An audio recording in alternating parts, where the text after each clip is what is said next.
إن الحمد لله ونحمده ونستعينه ونستغفره ونؤمن به ونتوكل عليه ونعوذ بالله من شرور أنفسنا ومن سيئات أعمالنا من يهده الله فلا مضل له ومن يضلله فلا هادي له ونشهد أن لا إله إلا الله ونشهد أن محمدا عبده ورسوله أما بعد فقد قال الله تبارك وتعالى في كلامه المجيد وفي فرقانه الحميد أعوذ بالله من الشيطان الرجيم بسم الله الرحمن الرحيم إن الدين عند الله الإسلام صدق الله العلي العظيم قال رسول الله صلى الله عليه وآله وسلم بني الإسلام على 5 شهادة أن لا إله إلا الله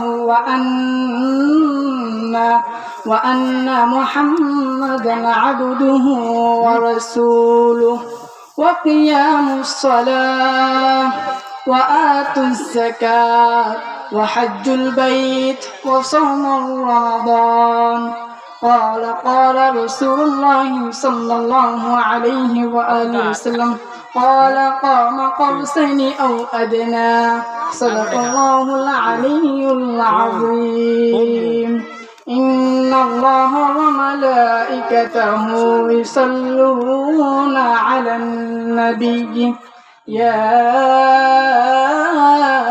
أيها الذين آمنوا صلوا عليه وسلموا تسليما صلى الله على محمد صلى الله عليه وآله وسلم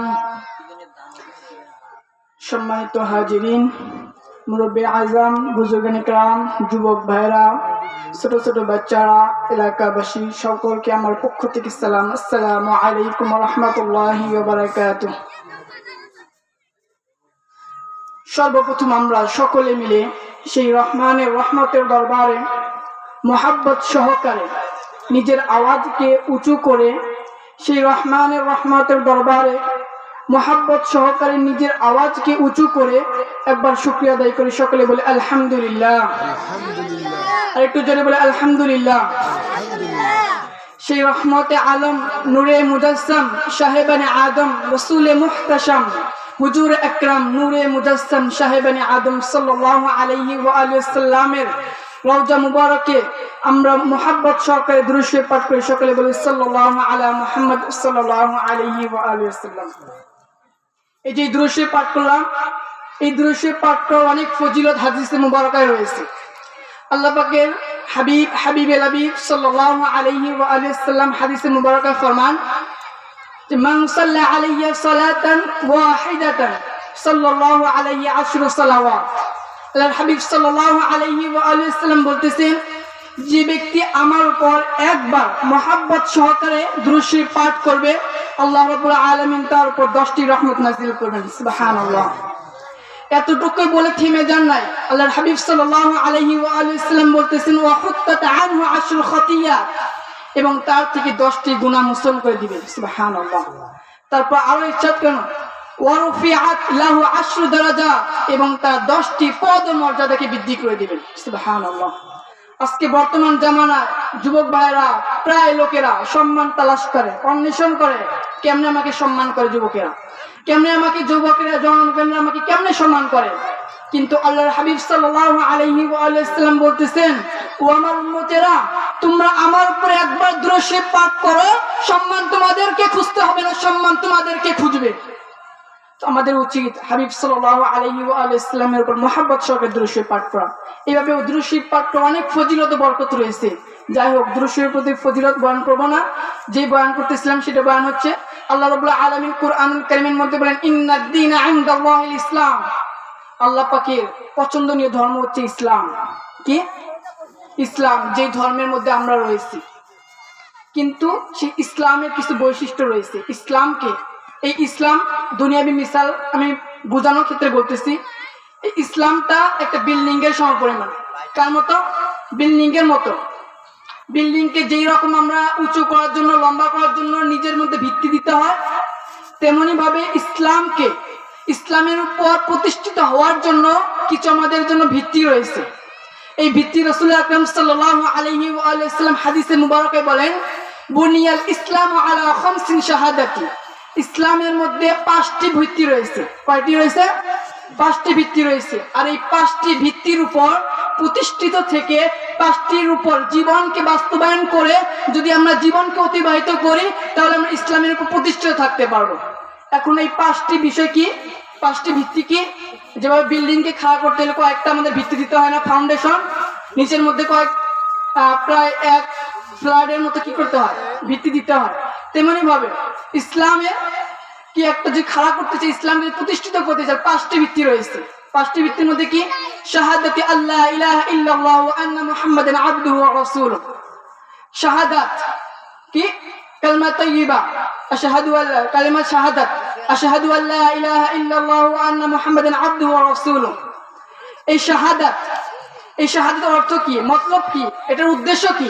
এটার উদ্দেশ্য হচ্ছে নিজের অন্তরে সত্য বিশ্বাস রেখে, অন্তর থেকে, অন্তরের মধ্যে সত্য বিশ্বাস রেখে আল্লাহ পাককে একত্ববাদ মানা, আল্লাহ পাককে একত্ববাদ বিশ্বাস করা, এবং এটা বিশ্বাস করা যে আল্লাহ পাকে ইবাদতের যোগ্য, আল্লাহ পাক ছাড়া কেউ আমার ইবাদতের যোগ্য না। আর রাসূলুল্লাহ সাল্লাল্লাহু আলাইহি ওয়া সাল্লামকে আল্লাহর রাসূল, এটা নিজের অন্তরে, সত্য অন্তরে বিশ্বাস করা, অন্তর থেকে বিশ্বাস করা।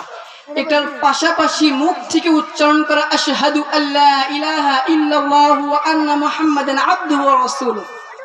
এটা সত্য অন্তরে, পাশাপাশি মুখ থেকে উচ্চারণ করা হচ্ছে কি, শাহাদাত।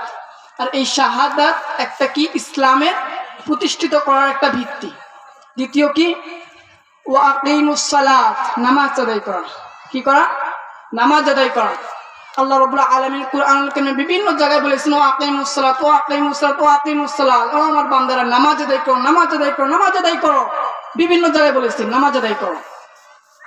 কিন্তু আমাদের সমাজে কি, মসজিদ আছে, কিন্তু মসজিদের মধ্যে এক কাতারও ভালো মতো পূরণ হয় না।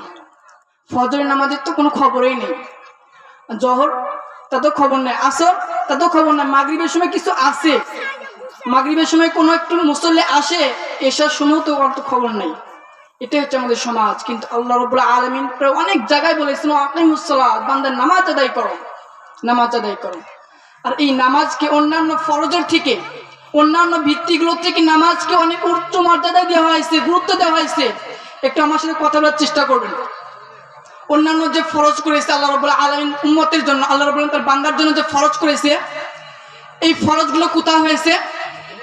ফরজগুলা আল্লাহ রাব্বুল আলামিন দুনিয়াতে করেছেন। শাহাদাত, এই শাহাদাত কালিমা তাইয়্যিবা, যে আমার বান্দারা তোমরা কি করো, শাহাদাত করো, আল্লাহকে বিশ্বাস করে, রাসূল সাল্লাল্লাহু আলাইহি ওয়াসাল্লাম আল্লাহর রাসূল এটা বিশ্বাস করে, এটা দুনিয়াতে কি করেছেন, বান্দাদেরকে বলেছেন।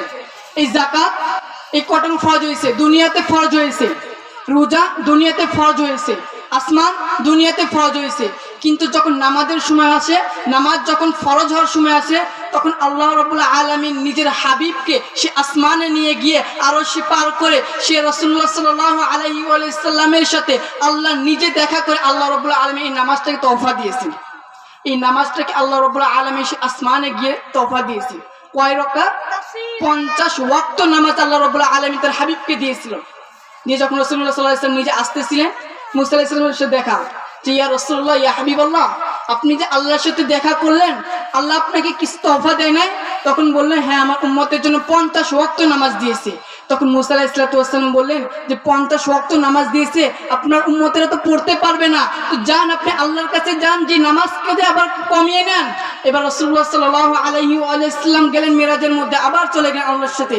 যাওয়ার পরে আল্লাহ এইভাবে 5 বার করে 9 বার রাসূলুল্লাহ সাল্লাল্লাহু আলাইহি ওয়াসাল্লাম গিয়েছেন, এবং 5 বার করে 5 ওয়াক্ত করে কমিয়ে মাত্র কি 5 ওয়াক্ত করেছি। কিন্তু এই 5 ওয়াক্ত নামাজের মধ্যে আমাদের কোনো মনোযোগ নাই, 5 ওয়াক্ত নামাজে আমরা সঠিক মতো পড়তেছি না। কিন্তু আল্লাহ রাব্বুল আলামিন বলেন, ও আমার বান্দারা, তোমরা যদি এই 5 ওয়াক্ত নামাজ বিনয় নম্রতা সহকারে মনোযোগ সহকারে 5 ওয়াক্ত নামাজ আদায় করো, আমি ওই 50 ওয়াক্ত নামাজের সওয়াব তোমাদের ওই 5 ওয়াক্ত নামাজের মধ্যে দিয়ে দেব। সুবহানাল্লাহ। তো আমাদের কি উচিত 5 ওয়াক্ত নামাজ আদায় করা, 5 ওয়াক্ত নামাজ বিনয় নম্রতার সাথে আদায় করা। বর্তমান জামানার মধ্যে নামাজ পড়ে কিন্তু গুনাহ থেকে বাঁচতে পারে না। কিন্তু আল্লাহ পাকে একটা কোরআন আয়াতও আছে, আয়াতের মধ্যে আছে, ইন্নাস সালাতা তানহা আনিল ফাহশাই ওয়াল মুনকার। নামাজ অশ্লীলতা বেহায়াপনা কাজ থেকে বিরত রাখে। অশ্লীলতা বেহায়াপনা কাজ থেকে নামাজ কি করে? বিরত রাখে। কিন্তু আপনার মধ্যে প্রশ্ন আসতে পারে, আমিও তো নামাজ পড়ি, কিন্তু নামাজ পড়ার পর আমি গুনাহ থেকে বাঁচতে পারি না কেন? হিংসা থেকে বাঁচতে পারি না কেন? অহংকার থেকে বাঁচতে পারি না কেন? চুগলি থেকে বাঁচতে পারি না কেন? ও ভাই শোনেন, 5 ওয়াক্ত নামাজ তো আদায় করেন, কিন্তু 5 ওয়াক্ত নামাজের মতো নামাজ আপনি আদায় করেন না। এই জন্য আপনার নামাজ পড়ার পর গুনাহ থেকে বাঁচতে পারেন না। তো নামাজের মতো নামাজ আদায় করতে হবে, নামাজের মতো নামাজ আদায় করতে হবে, তখনই আপনি গুনাহ থেকে বাঁচতে পারবেন। তৃতীয় নাম্বার ভিত্তি কি? জাকাত আদায় করা। যার উপর জাকাত ফরজ হয়েছে তারপর জাকাত আদায় করা। চতুর্থ জাকাত আদায় করতে, চতুর্থ রোজা রাখা, পঞ্চম হজ করা। এগুলোর বিষয়ে না বাড়ায় সময় নাই, যতটুকুই কি 5টা ভিত্তি। প্রথমে কি?